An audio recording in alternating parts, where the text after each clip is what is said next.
আমরা আপাতত এতটুকু বলতে পারি যে আমরা মা আর মেয়ের লাশ উদ্ধার করেছি। উদ্ধার করে আমরা হাসপাতালে এনেছি পোস্টমর্টেম সুরতহাল পরবর্তী কার্যক্রমের জন্য।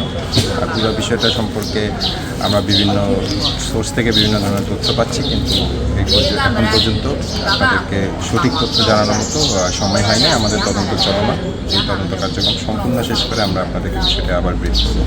ঘটনাটা আমি সকালে ওই 11টা সাড়ে 11টার দিকে আমার মেম্বার ফোন দিচ্ছে, এইভাবে ওই মা মেয়ে দুজনে ইয়ার থেকে ওই নতুন রিসোর্স থেকে মানে পরে মারা গেছে। এরকম আমি মানে শুনছি আর কি। এটা এইভাবে হইতে পারে মানে মানে এই ধরনের হয়তো রাতে এই ধরনের হয়তো মানে নেশা টেশা খাই এই ধরনের হইতে পারে এভাবে।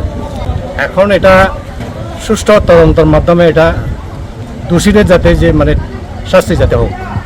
পরে সকালবেলা শুনছি মামিকে খুঁজে পাওয়া যাচ্ছে না, তো আমরা অত্র এলাকার সবাই সহযোগিতার মাধ্যমে তদন্ত খোঁজ নিয়ে দেখি যে মামি দুজন পাহাড় থেকে পড়ে গেছে। পাহাড় থেকে পড়ে তাদের দুজনের অবস্থা খুব গতিশীল, মানে মৃত্যু। তো আমরা চাই যে কোনো প্রকারে এটা সুস্থ তদন্ত হোক।